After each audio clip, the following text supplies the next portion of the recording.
Malaysian Chinese hip-hop artist gives the Taliban suggestions on how to maintain stability in Afghanistan, and the Chinese Communist Party feels attacked.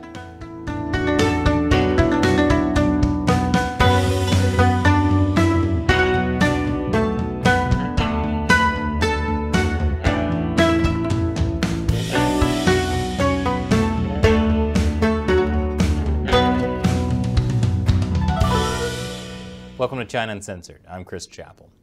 Being a celebrity is harder than it looks, especially in China, where you're under constant scrutiny from fans, haters, and the authoritarian state. I did an episode last week about China's cancel culture. It's brutal, even if you're not actually in China.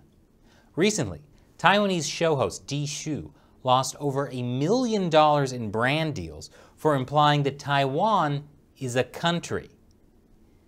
In an Instagram post, she referred to Taiwan's Olympics team as national athletes. That's it. People got mad because national athletes implied that Taiwan is a nation. I guess you should have said athletes from Taiwan province of China. It just rolls off the tongue. What's crazy about this is Di Shu is one of Taiwan's most Beijing-friendly celebrities. If she isn't safe from China's cancel culture, no one is. China makes up one of the largest markets for the entertainment industry, especially in East Asia. So it's understandable why celebrities care so much about their reputation in China. But there's one major hurdle to being successful in the China market: the Chinese Communist Party. They're like a bouncer at a nightclub. You can't get inside without slipping them some money and all of your integrity. Thankfully, there are still a few artists out there who don't want to get into that stupid club, although they don't get a lot of press because the Chinese Communist Party doesn't want people to pay attention to them. Which brings me to rapper Name Wee. Name Wee was born and raised in Malaysia and is of Chinese descent. His music incorporates several different languages and cultures of the Chinese diaspora. A couple weeks ago, Name Wee wrote a post on the Chinese social media platform Weibo that pretty much ruined his chances of ever being big in China. The post was about 8 stability maintenance proposals for the Taliban to fully regain power in Afghanistan. Step 1. Block evil internet media such as Facebook, YouTube, and Google to prevent citizens from communicating with the outside world. Step 2. Establish your own official state-run news website, communication software, and social media platforms. Broadcast the official state-run news to tell the people that foreign media are evil foreign forces with the intent to criticize the people. Don't watch fake news. Step 3. Create a giant statue of the Taliban leader and place it at the gate of the presidential office. Put up propaganda slogans everywhere on the street. Brainwash students in schools and always inform the people how great the Taliban leaders are. It sounds so familiar. It's almost like this is exactly what the Chinese Communist Party does. And if you think the Chinese Communist Party might be a little upset at this comparison, wait till we get to step 6. More after the break. Welcome back. What else can the Taliban learn from the Chinese Communist Party to maintain stability in Afghanistan? Malaysian Chinese hip-hop artist Name Wee has more for us. Step 4. Encourage citizens to jump the censored firewall, but only to go pick fights. As long as there is a single criticism against their government, citizens should write messages calling them offensive anti-Afghan frogs, or NMSL. Frog is a slur that Chinese netizens use to attack people who support Taiwanese independence. The idea is that the people of Taiwan are like frogs at the bottom of the well who can't see the wonders of China. Look, I didn't say it was a good insult. And NMSL is an insult that literally means your mother is dead. Again, I didn't say it was a good insult. Step 5.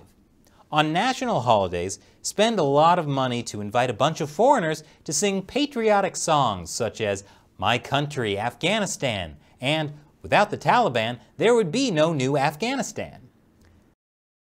There's a famous Chinese propaganda song called "Without the Communist Party, there would be no new China."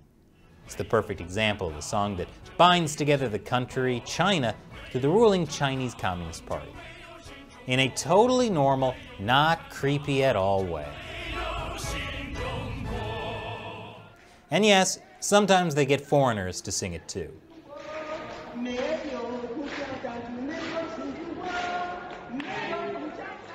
Moving on to step 6. If citizens express any dissatisfaction towards the government, immediately build a place similar to a prison, but you must not call it a prison to the outside world.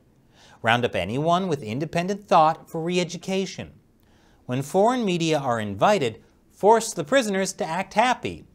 Periodically force prisoners to grow watermelons and export the watermelons for foreign exchange. That's pretty good advice, but name we forgot that the Taliban should also force the very happy prisoners to dance for the foreign media. It worked great when the Chinese authorities got Uyghurs to dance for the BBC. No genocide here. Step 7. Shoot a bunch of patriotic flicks, such as The Afghan Warrior and The Afghan Warrior 2, to give the Afghan people a sense of strength and remind them all foreigners are bastards. This is, of course, a reference to China's notorious Wolf Warrior films, which inspired the term Wolf Warrior diplomacy. And step 8. Spend money on internet celebrities to make videos titled, "Americans are stunned silly," "Russia can't hold it together," and "I will never regret choosing Afghanistan in this life." Let the people watch this stuff and encourage them to repost them on the internet for bonus propaganda. There are still more ways, but I can't write them all in one post. I welcome everyone to comment and provide other suggestions. I will collect them and translate them into a language that Afghans can understand and send them to the Taliban for consideration. As long as the Taliban follows these methods, they can surpass Britain and catch up to America in 3 years' time. Surpassing Britain and catching up to America is actually a term coined by Mao Zedong in the late 1950s. Mao expected China to surpass Britain in steel production and catch up with the US. This basically launched the Great Leap Forward. And finally, at the end, Namewee promotes his music, like any other artist would. But it may not have been a great promotion because this 8-step post got Namewee's entire Weibo profile deleted immediately. Not only has Namewee been kicked off of Weibo, but there's basically no chatter about it on other Chinese social media platforms, although it got some coverage in other countries. Namewee's actions make his stance on the Chinese Communist Party pretty clear. Actually, some people were surprised Namewee wasn't already blocked on Chinese social media. He's collaborated with other artists who are not big fans of the Chinese regime, like in his song China Reggaeton, which features Anthony Wong. Anthony Wong is a Hong Kong actor and singer who is also a pro-democracy activist. Wong supported protesters during the 2014 Umbrella Movement. Then he was blacklisted by the Chinese Communist Party, and his career took a huge hit. Namewee has also made promotional videos with Taiwan's Tourism Bureau, and I don't think he called it Taiwan Province of China.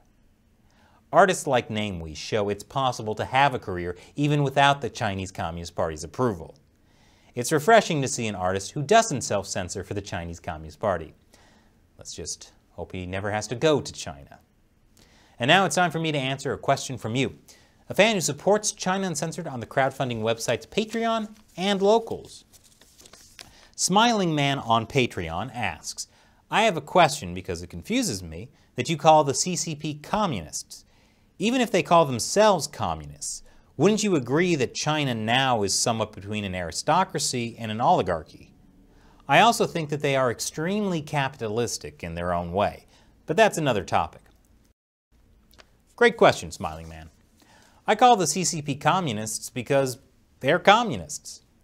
A lot of people think communism is just an economic philosophy about wealth redistribution. It's not. It's about so much more, like rejecting traditional values, taking not just people's wealth, but also their freedom, and state control over every aspect of society. And yes, that's still what it's like in China today, not just under Chairman Mao. In fact, just a couple months ago, Chinese President Xi Jinping told people that Marxism and socialism should be life's purposes. And when Xi Jinping talks about socialism, he means in the same way Karl Marx did, that socialism is the path to communism.